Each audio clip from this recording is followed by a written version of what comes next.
thinkers of the future. Definitely a very interesting and important event for me in my life.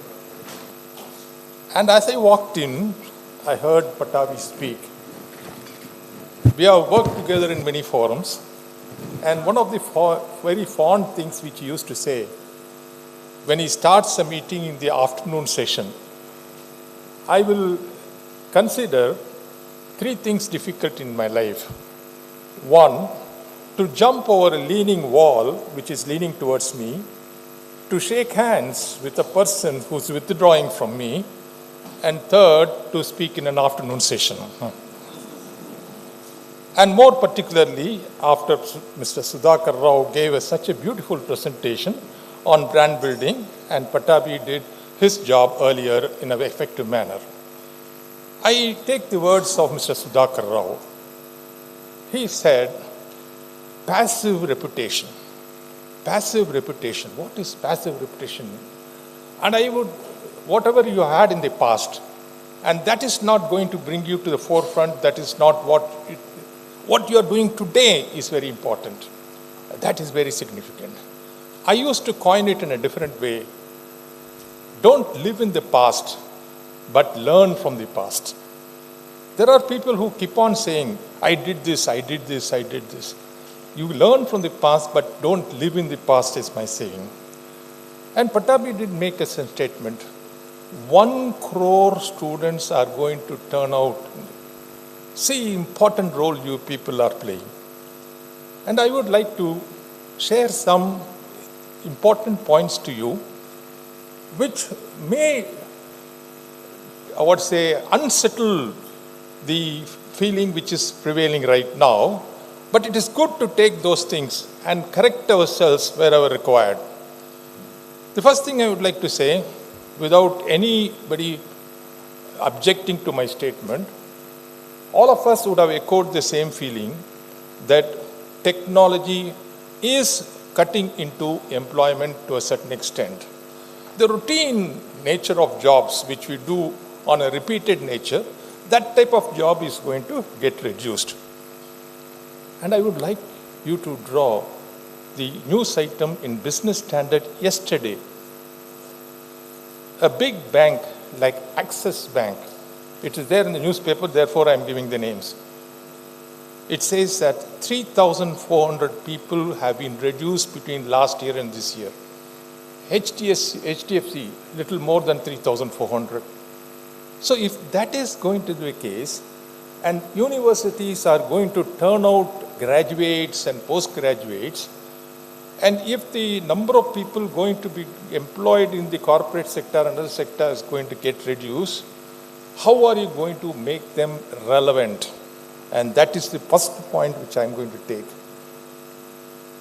You see, if you are going to teach a person who is coming out of the commerce discipline, is going to take only accounting or auditing, and the repetitive type of work is going to get reduced, how far corporate entities will be interested in such type of people is a question mark which I am raising now.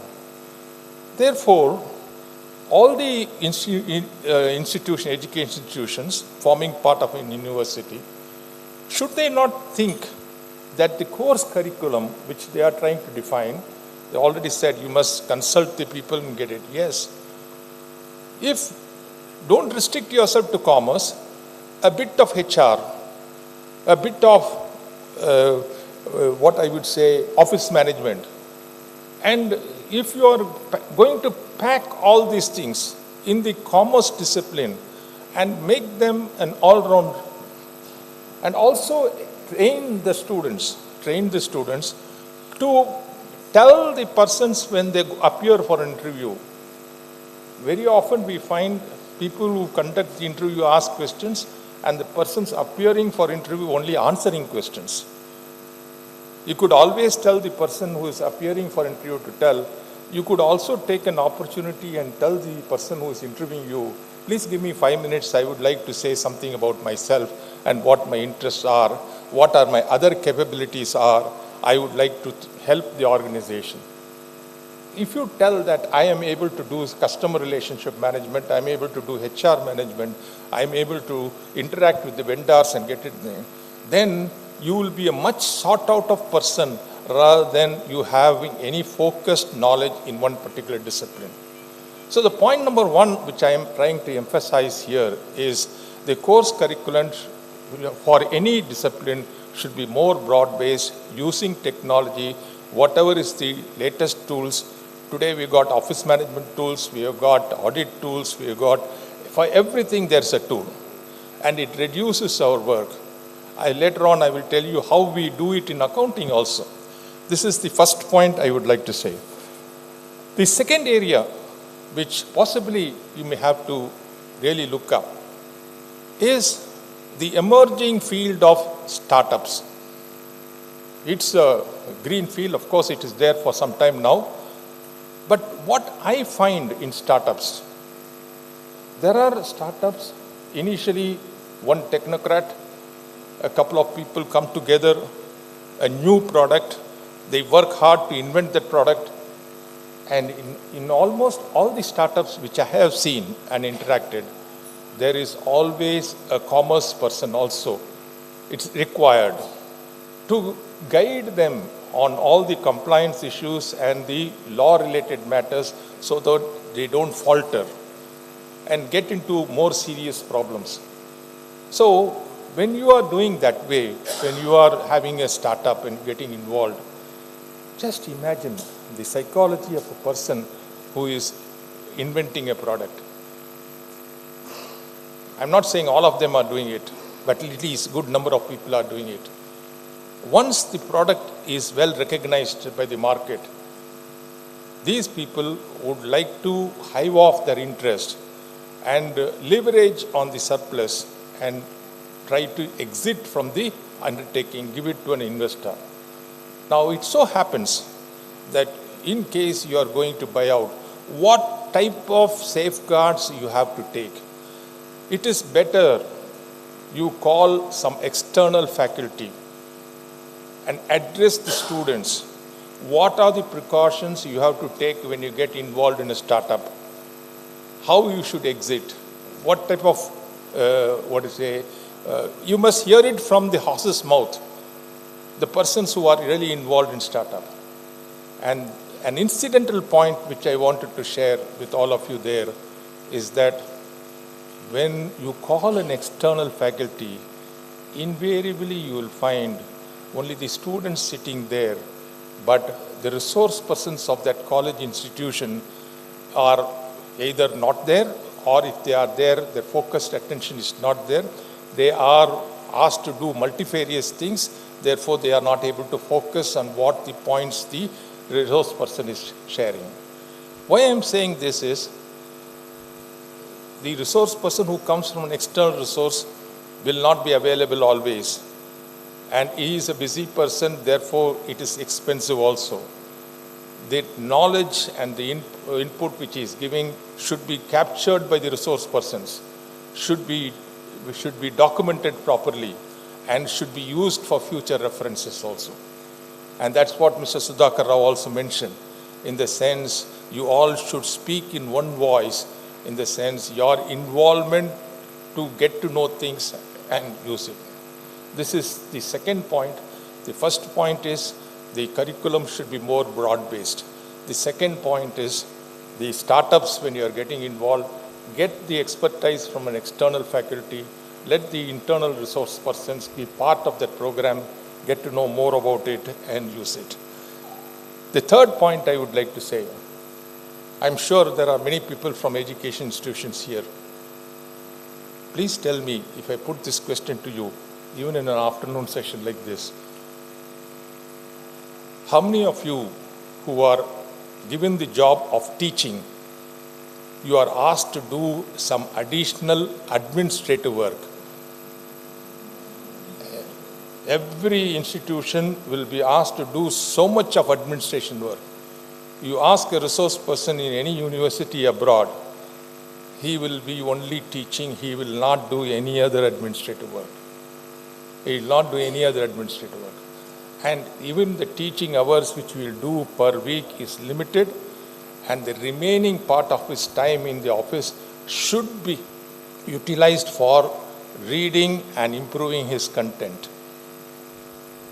I will be the most happiest person if that situation emerges in our country and more number of teachers are doing teaching exclusively and not.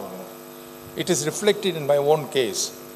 When I started teaching many years ago, when I was only focusing on teaching, then I found myself more relevant, the output was more acceptable, and the results were also known.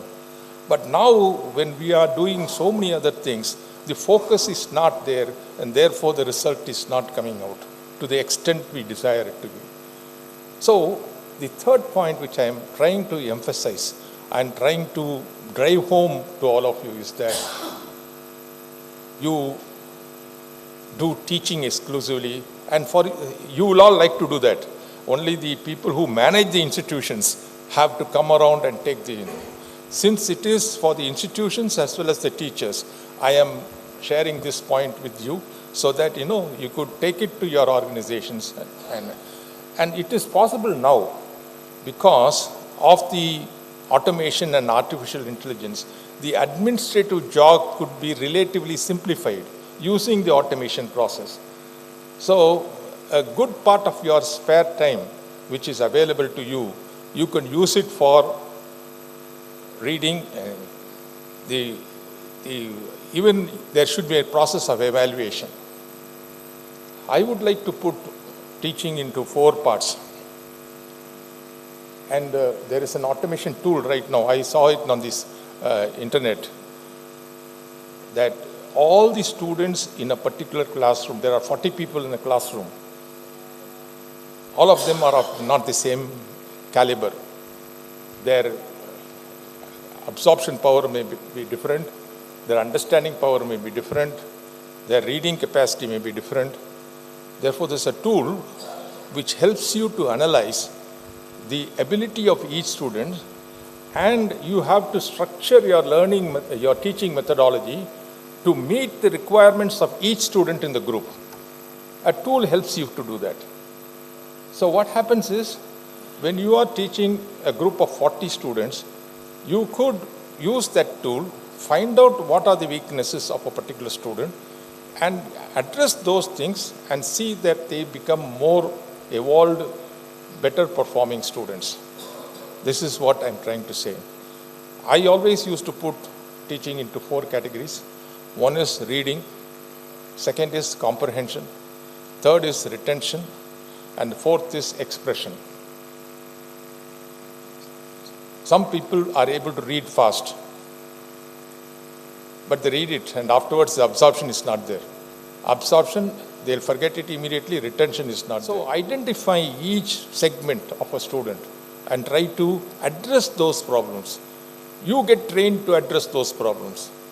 For that, there are certain tools which you can use.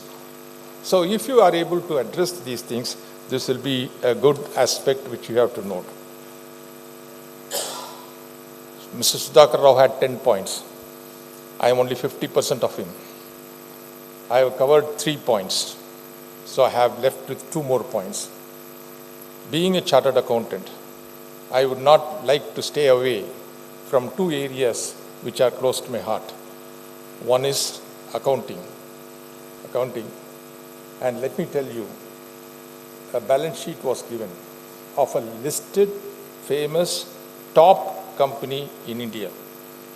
And an audit tool was applied on that financial statement. And within 3 minutes, it gave out so many aspects of that financial statements. Within 3 minutes, it gave out. And what happened is, this standard, has it been applied, not applied? What is the mistake? All these things were thrown out in 3 minutes' time. But it's not that all the items which that tool gave out is correct. Where you require your expertise is to validate what is coming out of that tool. Whether it is correct, it is acceptable. Recently in a court of law, when the artificial intelligence was used and a reply was drafted to a question raised by the judge, and the reply was filed as it is. The court authorities went through the written representation and found some of the references of laws, case laws which are referred in the, were not actually present at all. So it had a stigma on the effect of use of artificial intelligence. Why I am saying this is, it is where our expertise comes is, we have to evaluate it. We have to evaluate it and say, yes, this is acceptable or not acceptable, whether it is correct or not incorrect. We have to say all those things. So this audit tool definitely, earlier in an office, big audit firm office, we will have a team of people, give them the financial statements, and they have to trace out. They will take a couple of days. 3-4 people will sit and find out what are the standards applicable, whether it's relevant or not. They will take a long time, and they'll come to the senior partner and report. Senior partner will give his expertise, then the finalization will take place. But today, it is not like that. That 3-4 people work is reduced. What happens is, by an audit tool, you can find out what are the standards which are applicable. You can go through the standards, find out your answer, and validate the answer given by the audit tool and close it. So, a simple graduate, plain vanilla graduate, is it going to be relevant for the industry? Is a question which I am raising. To make them more relevant to the industry, what is it they require? These type of inputs, how to use it, how to validate it, if something, and you cannot get this type of expertise from internal resources. External, practical-oriented, application-oriented people will have to come and share their ideas. The last point, the fifth, so for the accounting part of it also, you could use artificial intelligence. It definitely is going to change the way we work. The last point is on tax compliance. I remember how we used to work on whenever a complex tax case comes to us. We used to refer about 10 books, and it will take some few days for us to do it, point it out in a paper, take a big 40-page notebook to the senior partner, give out all the cases, and he will give his inputs. Then again we'll go back, read and come, draft our views. Then it all takes time. Today, we get, what this thing is, the sourcing of information is easier. You get the information just like that. Second, drafting is become easier. What is required is the, expression and the effective way of presenting. So these things, if it is brought in the curriculum and if it is taken as a organization's objective and motive taken forward, in my personal view, it will be a good thing to happen for the education industry, and the future is very bright as far as education is concerned, but we have additional responsibility.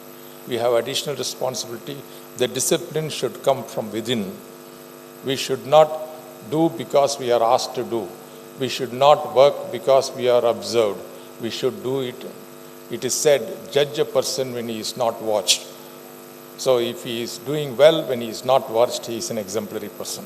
When you are watched, then if you behave well, that's less important. Anyhow, when Patabi and Anbu came and invited me, I had some reservations in accepting their invitation because not in touch with the really things which are happening, but they said, yes, you must be there, sir. So I am, in honor of their request, I am here, and I just thought I could share these 5 points to you in an afternoon like this, and not to extend it beyond further, because I know your limits of tolerance. Thank you very much.